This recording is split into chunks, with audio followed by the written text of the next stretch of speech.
Olá pessoal, vamos agora entrar propriamente no texto da Constituição. Até agora nós estudamos a teoria geral do direito constitucional e agora nós vamos adentrar propriamente dito no texto da nossa Constituição, onde vão estar concentradas aí a maior parte das questões das provas de concurso. Claro que essa parte de teoria é muito importante, principalmente nas provas mais elaboradas, que também vão aparecer nas provas de analista, de técnico, que vocês vão ver por aí. Mas essa parte agora, da parte do texto do corpo constitucional, é que realmente compreende a maior parte das questões que vão aparecer na sua prova. E a gente vai iniciar naturalmente pelos princípios fundamentais da Constituição, né? Basicamente, que vão se encontrar, nós vamos estudar hoje do artigo 1º ao artigo 4º, né? Vamos estar lá os princípios fundamentais, os princípios que informam, né? Os princípios fundamentais lá no artigo 1º, os princípios que informam o nosso Estado democrático de direito e o sistema democrático do nosso regime de governo, no artigo 2º, o artigo 3º, que vai trazer os objetivos fundamentais da República, e o artigo 4º, que vai trazer os princípios de relações internacionais, que estão lá no artigo 4º da nossa Constituição. E antes vamos dar uma palhinha, uma diferenciação que Canottilho faz entre princípios político-constitucionais e princípios jurídico-constitucionais. Então, o que Canottilho chama de princípios político-constitucionais?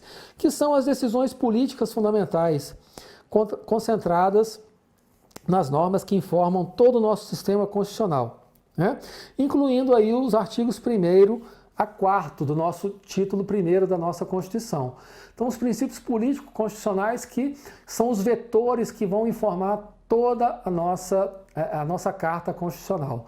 Então, os princípios fundamentais, né, que vão estar os fundamentos da República, né, que é a soberania, pluralismo político, tudo aquilo, e os objetivos fundamentais de combater as causas da pobreza, de combater as desigualdades sociais, e os princípios de relações internacionais do Brasil com as demais nações, que vão compreender esses princípios político-constitucionais. E os princípios jurídico-constitucionais que vão informar todo o texto constitucional, que o Canottilho coloca aqui, né? Por exemplo, o princípio da supremacia da Constituição, o princípio da legalidade, do devido processo legal, o princípio do juiz natural, né? Que são os princípios que informam também a ordem política, né? E também os princípios de caráter social, como o princípio de vedação ao retrocesso, né, na área de direitos sociais, chamado de non-liquet, e que também, segundo o Supremo Tribunal Federal, afirmam-se sobre os princípios de ordem jurídico civil e de natureza política, né? Os princípios de vedação, de retrocesso, o princípio do mínimo existencial, que é aquele mínimo existencial que não pode ser afastado pelo legislador e pelo administrador, que é o princípio que confere o mínimo de dignidade humana, que não pode ser afastado, por exemplo, pelo princípio da reserva do possível ou do financeiramente possível, né, da doutrina alemã. Então, são os princípios chamados jurídico-constitucionais, né? E aí a gente já tem até, né, uma questãozinha aqui do auditor fiscal da Receita de Santa Catarina, que vai falar princípios político-constitucionais são decisões jurídicas fundamentais dependentes de regras. Errado, né? Os político-constitucionais são decisões políticas fundamentais. Verdadeiro isso aqui. Mas elas não dependem de regras, né? Elas são normas, princípios. São normas conformadoras do sistema político, né? São os princípios basilares, fundamentais. Aquela ideia política que Carl Schmitt, que é a ideia política fundamental de Carl Schmitt, que orienta todo o texto, toda a norma constitucional. Bom, e aí a gente vai entrar então, né, nos fundamentos, né? Errado então essa questão. Vamos entrar então nos fundamentos da República, do Estado Democrático de Direito. Fundamentos da República que estão lá no artigo 1º, Estado Democrático no artigo 2º. A República Federativa do Brasil é formada pela união indissolúvel dos estados, municípios e do Distrito Federal, constituindo-se em Estado Democrático de Direito. Olha aí, ó. Você tem aí, ó, República, né, forma de governo, federativa, forma de Estado, Estado Democrático de Direito, o regime democrático do nosso direito, né, do nosso Estado. E ela, né, é o Estado Democrático de Direito e orienta-se pelos seguintes fundamentos, né? Então você tem forma de governo, forma de Estado, regime e sistema político. Quais os fundamentos? A soberania, a cidadania, a dignidade da pessoa humana, valores sociais do trabalho da livre iniciativa e o pluralismo político, né? Tem uma frasezinha que você pode decorar, isso aí, que é sobe o cidadão digno com trabalho, iniciativa e política plural. Sobe o cidadão digno com trabalho, iniciativa e política plural. Para você guardar aí esses fundamentos da República. Né? Então, o que é aí o mnemônico aí que a gente sugere para você? A soberania é um atributo da República que outorga a liberdade do Estado brasileiro de atuar como bem lhe aprouver dentro dos limites territoriais, né, do seu território. Ela se diferencia, por exemplo, da independência nacional, que é um princípio de relações internacionais que está lá no Estado. O princípio da independência nacional preconiza o respeito que o Brasil tem, que a República Federativa do Brasil tem, o respeito em relação à soberania dos demais estados. Então, a soberania tem um caráter interno, a independência nacional tem um caráter externo, de respeito às outras soberanias internacionais, né? A cidadania representa um conceito jurídico amplo, né? Que não compreende só o feixe de direitos políticos e civis estabelecido às pessoas. Não é só o direito de votar, o direito de ter um título de eleitor, de concorrer à eleição, mas também o direito de exercer os seus direitos na plenitude. Né? O direito social de você ter uma alimentação, uma habitação, um trabalho. Como é que eu posso exercer os meus direitos civis e políticos se eu não tenho o que comer? Como é que eu posso exercer os meus direitos civis e políticos se eu não tenho uma moradia, eu não tenho um comprovante de residência para mostrar, para concorrer a um cargo, né? Para conseguir um emprego? Então, cidadania é um conceito muito mais amplo do que apenas o exercício dos direitos civis. Então, os valores sociais do trabalho e da livre iniciativa, né? Também temos aí a dignidade da pessoa humana, que é um valor fonte ditado pelo nosso Supremo Tribunal Federal, né? E que assenta a nossa ordem republicana e a nossa ordem democrática, que informa e inspira todo o ordenamento jurídico, né? O Supremo, inclusive, derivou que do princípio da dignidade humana deriva o direito à felicidade, o direito à busca da felicidade, da plenitude, da realização como ser humano, e não somente da satisfação das suas necessidades mais básicas, né?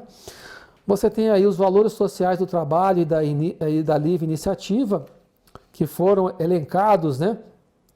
A vertente de fundamentos da República.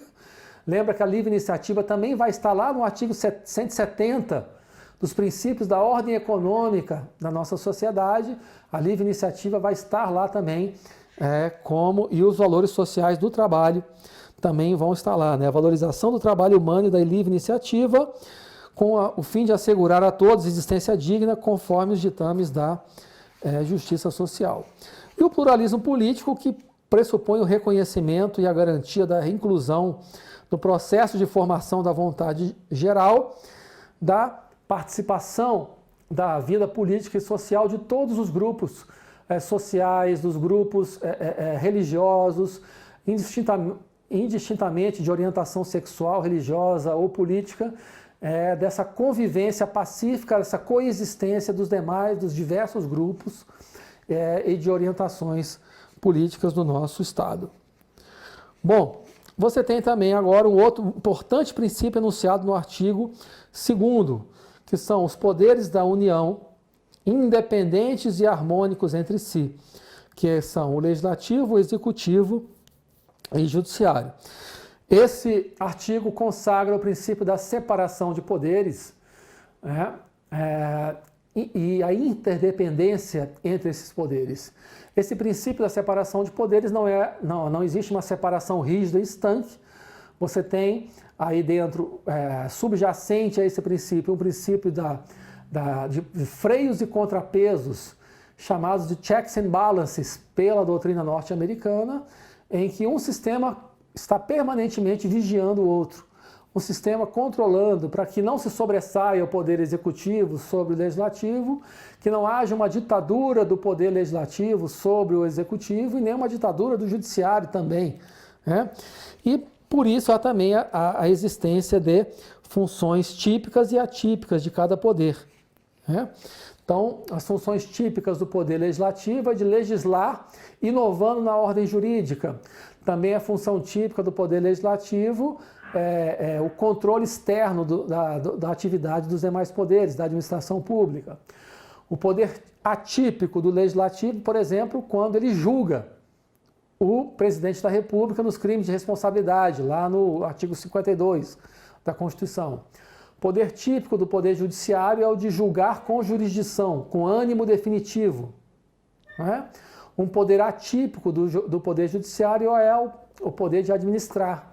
Quando ele contrata uma licitação, quando ele contrata servidores, quando ele realiza um contrato, firma um contrato, realiza uma licitação pública, ele está na função administrativa atípica. E a função típica do poder executivo é a de administrar, ou de executar a lei de ofício, como disse Seabra Fagundes.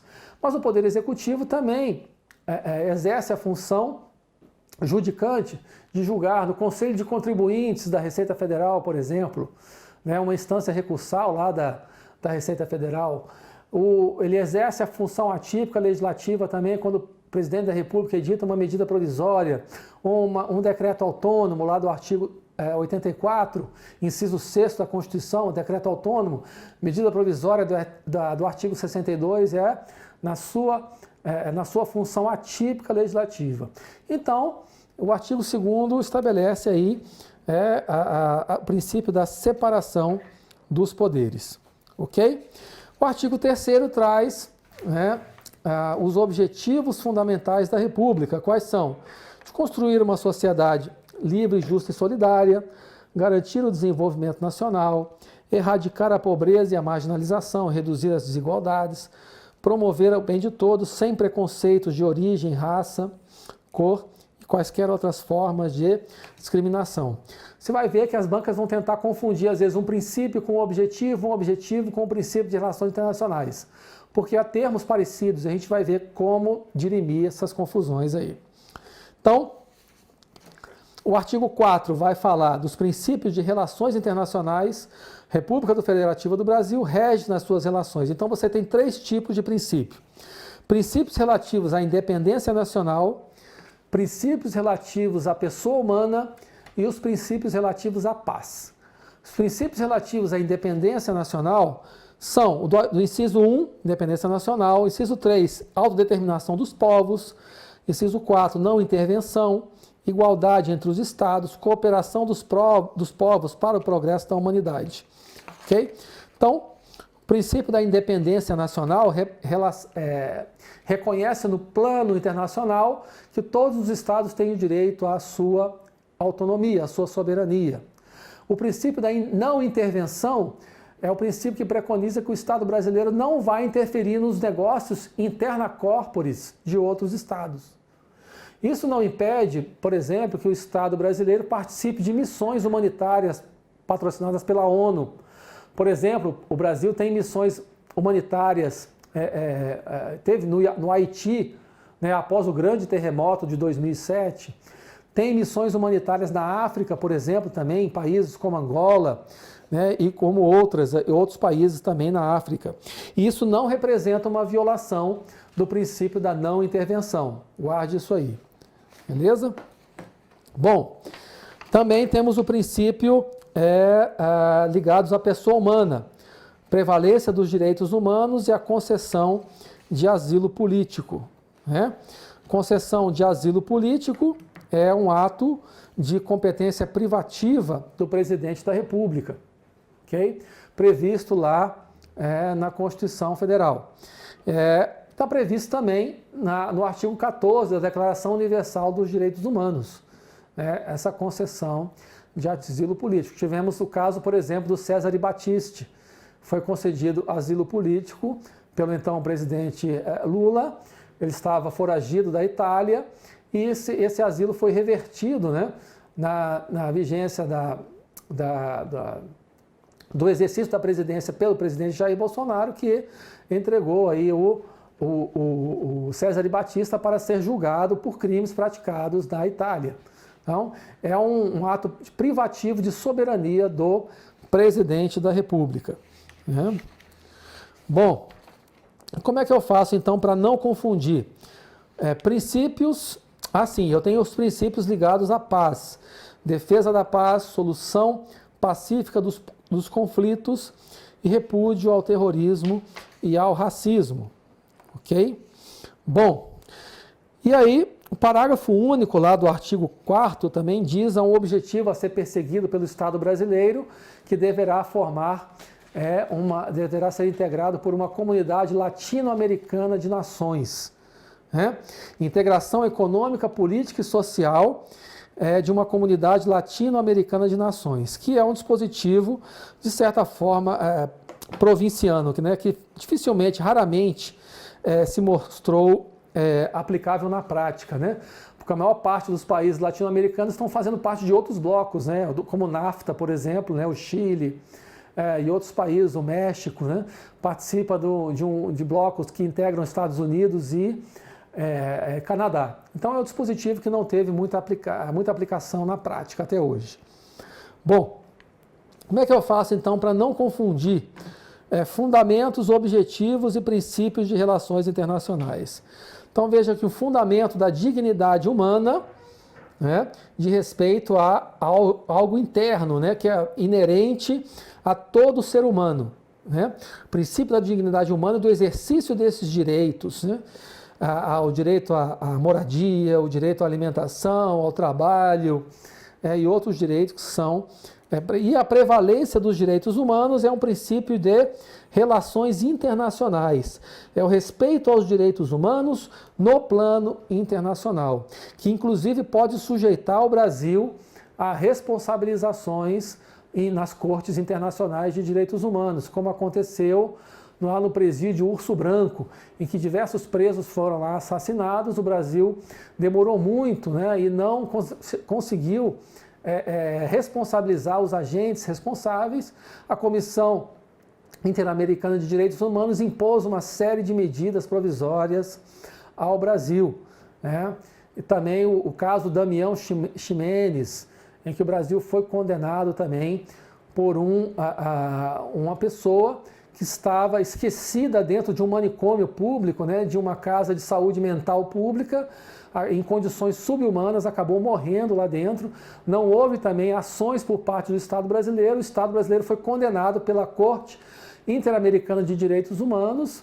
Inclusive, isso motivou a incorporação da Convenção Internacional de Direitos Humanos como emenda constitucional, com força de emenda, né, pelo procedimento previsto no artigo 5º, parágrafo 3º da Constituição, né? Então, a prevalência de direitos humanos não se confunda com a dignidade da pessoa humana, que é fundamento. Não confunda também a cidadania, né, que nós discutimos aqui, com a erradicação da pobreza, marginalização e redução das desigualdades sociais, que são aspectos da cidadania, mas que são objetivos fundamentais da República. E não confunda também soberania com independência nacional. Soberania no plano interno, independência nacional é no plano externo, é o respeito à soberania dos outros países. Não confunda também a cidadania com já falei aqui, né? Com a promoção do bem de todos, sem preconceito de origem, raça, sexo, cor e idade, com repúdio ao terrorismo e ao racismo. Aqui os dois falam de raça, né? O objetivo fundamental do Brasil, né? A promoção do bem de todos, sem preconceito de origem, raça e sexo. E no plano internacional, o repúdio ao terrorismo e ao racismo. Com isso, você tem aí já a visão geral, né? O big picture, digamos assim, de objetivos, fundamentos e princípios de relações internacionais. E aí a gente pode fazer algumas questõezinhas sobre esse tópico, né? Vamos lá, questão auditor fiscal da Receita, 2014, da ESAF. Em 16 de março de 2014, a Crimeia realizou consulta popular que resultou em ampla maioria favorável à separação da Ucrânia, abrindo caminho para a sua anexação à Rússia, que restou implementada. A Crimeia pertenceu à Rússia até 1953, quando Nikita Khrushchev resolveu que a península deveria integrar a Ucrânia. Na época, a Ucrânia pertencia à União Soviética. Considerando esses acontecimentos, assinale a opção correta, tomando por fundamento a Constituição Federal de 88. A Constituição Federal, ela não se ocupa do tema em epígrafe, vale dizer, não trata de questões internacionais e não menciona os princípios que devem guiar. Errado, né?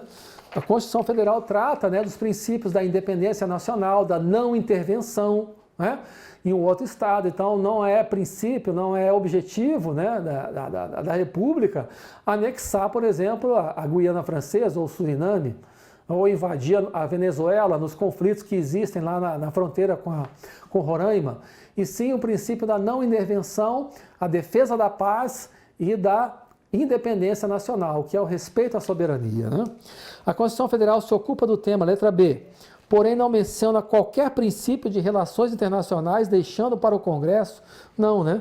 Todos os princípios estão lá no artigo 14, vários deles, né? Letra C, a Constituição Federal se ocupa do tema, estabelecendo como princípio que a República Federativa somente interverá na hipótese de requisição em defesa da soberania dos direitos humanos, com ou sem mandato da Organização das Nações Unidas, de jeito nenhum, né? Qualquer tipo de intervenção internacional só poderá ser feita pelo Estado brasileiro com o acompanhamento, a concordância das Nações Humanas, como a missão no Haiti, né, nos anos 2000, como também em outros países da África, né, na Nigéria, já uma missão de caráter mais militar, mais de preservação da paz, né? Em outros países da África também, mas sempre com acompanhamento das Nações Unidas. Letra D.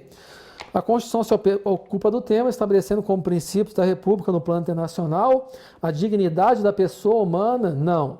Né? E os valores sociais do trabalho e da iniciativa, não. Isso aqui são fundamentos. Lembra a diferença? Né?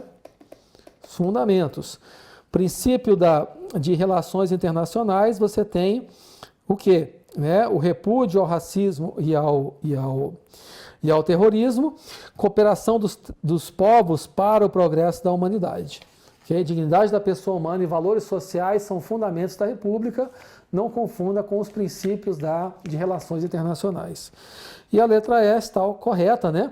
Estabelece como princípios no plano internacional da autodeterminação dos povos e da não intervenção. A autodeterminação dos povos, né? Os direitos que os demais povos têm de se autodeterminar. Eles não são obrigados a ter uma federação igual a brasileira. Se quiser ter uma confederação, ou se quiser ter um regime socialista ou capitalista, ou um Estado unitário, problema deles, né? O Brasil não interfere nessa autodeterminação, inclusive dos seus vizinhos. Ok? Letra E.